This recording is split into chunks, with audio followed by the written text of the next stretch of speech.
ईद के मौके पर ईदगाह के गेट पर लिखा जय श्री राम। बिहार में माहौल बिगाड़ने की कोशिश, अधिकारियों ने संभाला मामला। हाजीपुर बिहार में बिहार के हाजीपुर में ईद के मौके पर माहौल बिगाड़ने की एक शर्मनाक घटना सामने आई है।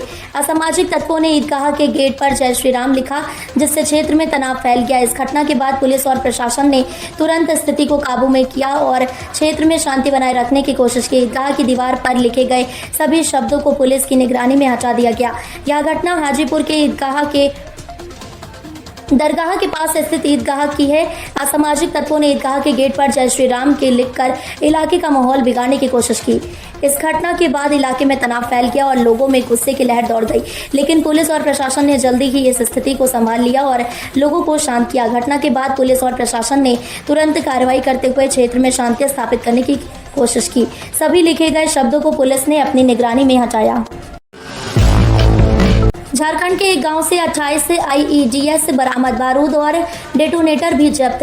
रांची में झारखंड के एक गांव से सुरक्षा बलों ने बड़ी सफलता हासिल करते हुए 28 शक्तिशाली IEDs इम्प्रोवाइज्ड एक्सप्लोसिव डिवाइसेस बरामद किए हैं। इसके साथ ही बारूद और डेटोनेटर भी जब्त किए गए हैं। यह अभियान राज्य के सुरक्षा बलों द्वारा प्रतिबंधित नक्सली गतिविधियों के खिलाफ चलाए गए सघन ऑपरेशन का हिस्सा लिया था।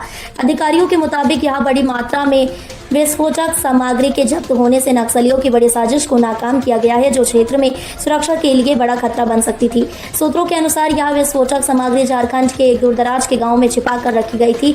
यह क्षेत्र पहले से ही नक्सल गतिविधियों के लिए जाना जाता है और सुरक्षा बलों को लंबे समय से यहां ऐसे खतरनाक विस्फोटकों के बारे में जानकारी मिल रही थी। रविवार को सुरक्षा बलों ने संयुक्त ऑपरेशन के तहत इस गांव में सर्च अभियान चलाया, जिसमें 28 IEDs बरामद किए गए। झारखंड में बड़ा रेल हादसा, 2 मालगाड़ियों की टक्कर, 3 लोग मरे, कई घायल। झारखंड के साहिबगंज जिले से एक बड़े रेल हादसे की खबर आई है। मंगलवार को 2 मालगाड़ियों के बीच टक्कर हो गई, जिससे 3 लोगों की मौत हो गई, जिनमें 2 लोको पायलट भी शामिल हैं। वहीं इस हादसे में कई लोग घायल भी हुए हैं। यह घटना साहिबगंज के बारखेट पुलिस थाना क्षेत्र स्थित फर्रक्का ललमटिया MGR रेलवे लाइन पर घटी है। जानकारी के अनुसार यह दुर्घटना बारखेत थाना क्षेत्र के फर्रक्का ललमटिया MGR रेलवे लाइन पर घटी। बताया जा रहा है कि खाली मालगाड़ी जो फर्रक्का से आ रही थी, बारखेत एमटी स्टेशन पर खड़ी थी, तभी ललमटिया की ओर जा रही कोयला लदी मालगाड़ी ने उसे जोरदार टक्कर मार दी। यह हादसा सुबह 3:30 बजे के करीब हुआ। इस दर्दनाक हादसे में 3 लोग मारे गए हैं, जिनमें 2 लोको पायलट शामिल हैं। हादसे में 4 से 5 रेलवे कर्मचारी भी घायल हुए हैं। रांची में सरना स्थल के पास फ्लाईओवर निर्माण को लेकर आदिवासियों का विरोध, बैरिकेड तोड़े, राज्य सरकार से मांग। रांची में रविवार को एक बड़ा विरोध प्रदर्शन हुआ, जिसमें बड़ी संख्या में आदिवासियों ने रांची के पवित्र सरना स्थल के पास फ्लाईओवर निर्माण के खिलाफ विरोध किया। अधिकारियों के मुताबिक विरोध कर रहे आदिवासियों ने मांग की कि सीरम चोली क्षेत्र में बन रहे फ्लाईओवर के रैंप को हटा दिया जाए, क्योंकि यह धार्मिक स्थल तक पहुंच को अवरुद्ध कर रहा है और इससे सरना स्थल की पवित्रता को नुकसान हो सकता है। अधिकारियों के अनुसार पुलिस ने प्रदर्शनकारियों को रोकने के लिए बैरिकेड्स लगाए थे, लेकिन विरोध कर रहे आदिवासियों ने विभिन्न स्थानों से बैरिकेड तोड़े और निर्माण स्थल पर जमा हो गए। अधिकारियों ने बताया कि किसी भी अप्रिय स्थिति से निपटने के लिए धार्मिक स्थल के पास भारी सुरक्षा व्यवस्था की गई थी। प्रदर्शनकारियों ने फ्लाईओवर के रैंप पर बैठकर नारेबाजी की और राज्य सरकार से इसे हटाने की मांग की। कन्हैया कुमार ने पलायन रोको, नौकरी दो, यात्रा बीच में छोड़ी, कांग्रेस कार्यकर्ताओं को बाउंसर्स ने पीटा। बिहार के अररिया जिले में कांग्रेस की पलायन रोको नौकरी दो यात्रा के दौरान भारी हंगामा हुआ, जब कांग्रेस नेता कन्हैया कुमार के निजी सुरक्षा गार्ड्स ने पार्टी कार्यकर्ताओं को धक्का दिया। कार्यकर्ता कन्हैया कुमार के पास जाकर सेल्फी लेना चाहते थे, लेकिन सुरक्षा गार्ड्स ने उन्हें रोकने के लिए धक्का दे दिया, जिसके बाद कार्यकर्ताओं और सुरक्षा गार्ड्स के बीच झड़प हो गई। कांग्रेस कार्यकर्ताओं के अनुसार जब यात्रा रविवार को SSB कैंपस के पास पहुंची तो कार्यकर्ता कन्हैया कुमार के पास जाकर उनके साथ सेल्फी लेने के लिए एक दूसरे से धक्का मुक्की करने लगे। इस दौरान कन्हैया कुमार के निजी सुरक्षा गार्ड्स ने कार्यकर्ताओं को रोकने के लिए उन्हें धक्का दे दिया। इसके बाद पार्टी कार्यकर्ताओं और सुरक्षा गार्ड्स के बीच विवाद बढ़ गया। इस हंगामे के बीच कन्हैया कुमार ने यात्रा को बीच में छोड़ दिया और तुरंत वहां से चले गए। यह घटना SSB कैंपस के पास अररिया जिले में हुई। कांग्रेस की पलायन रोको नौकरी दो यात्रा 16 मार्च को पश्चिम चंपारण जिले के भितिहरवा आश्रम से शुरू हुई थी। परिसीमन पर हेमंत सोरेन का बयान, बोले आदिवासी दलित सीटें कम करने की साजिश। रांची में झारखंड के पूर्व मुख्यमंत्री और झारखंड मुक्ति मोर्चा जेएमएम के कार्यकारी अध्यक्ष हेमंत सोरेन ने परिसीमन के मुद्दे पर केंद्र सरकार पर बड़ा आरोप लगाया है। उन्होंने कहा कि यह प्रक्रिया आदिवासियों और दलितों की राजनीतिक भागीदारी को कमजोर करने की एक साजिश है। उनके मुताबिक झारखंड और अन्य आदिवासी बहुल राज्यों में परिसीमन के जरिए एसटी और एससी वर्ग की विधानसभा और लोकसभा सीटों को कम करने की कोशिश की जा रही है।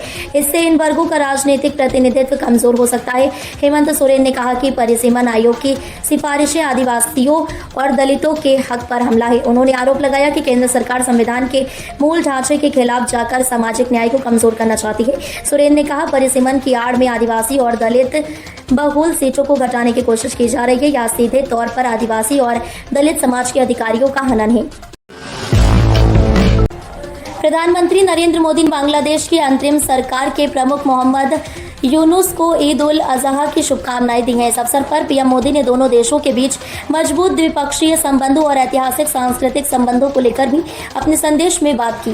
प्रधानमंत्री नरेंद्र मोदी ने अपने आधिकारिक संदेश में कहा कि भारत और बांग्लादेश न केवल पड़ोसी देश है बल्कि ऐतिहासिक, सांस्कृतिक और सामाजिक रूप से भी गहराई से जुड़े हुए हैं। उन्होंने मोहम्मद यूनुस और बांग्लादेश की जनता को ईद की बधाई देते हुए कहा, यह पवित्र अवसर हमें आपसी भाईचारे, सहिष्णुता और समर्पण की सीख देता है। पीएम मोदी ने अपने संदेश में भारत और बांग्लादेश के बीच दोस्ती को और मजबूत करने की प्रतिबद्धता दोहराई और कहा कि दोनों देशों के बीच सहयोग से पूरे क्षेत्र में शांति और समृद्धि बढ़ेगी। बिहार और बंगाल के नमाजियों के बीच ईद पर भिड़ंत, लाठी डंडों का हुआ जमकर इस्तेमाल। वीडियो देख हिल जाएंगे आप। बिहार में ईद के मौके पर किशनगंज से एक हैरान कर देने वाली वीडियो सामने आई है। इस वीडियो में बिहार और बंगाल के हजारों नमाजी आपस में भिड़ते हुए नजर आ रहे हैं। दोनों पक्षों में लाठी डंडे और रॉड का जमकर इस्तेमाल किया, जिसके परिणाम स्वरूप कई लोग घायल हो गए।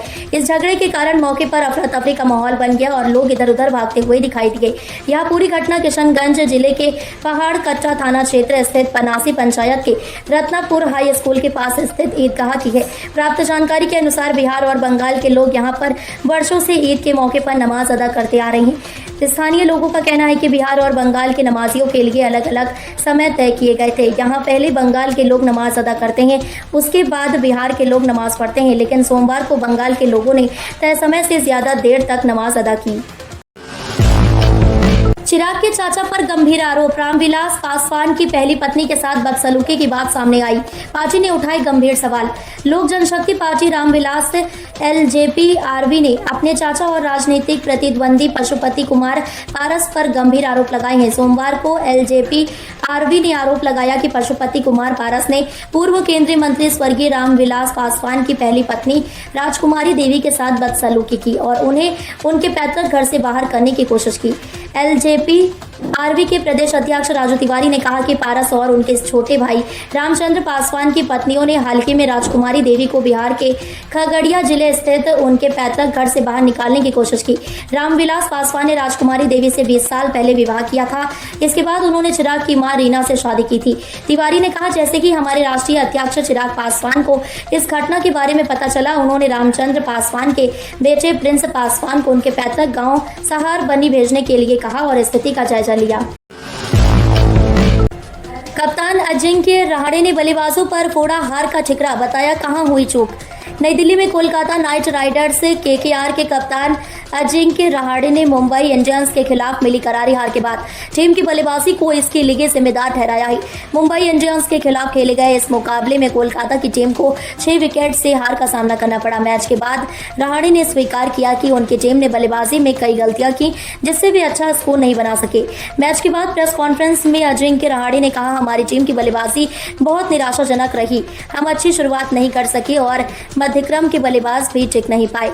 हमने बोर्ड पर 180 से ज्यादा रन बनाए थे, लेकिन हमने लगातार विकेट गंवाए और इस वजह से हम 150 के पार भी नहीं जा सके।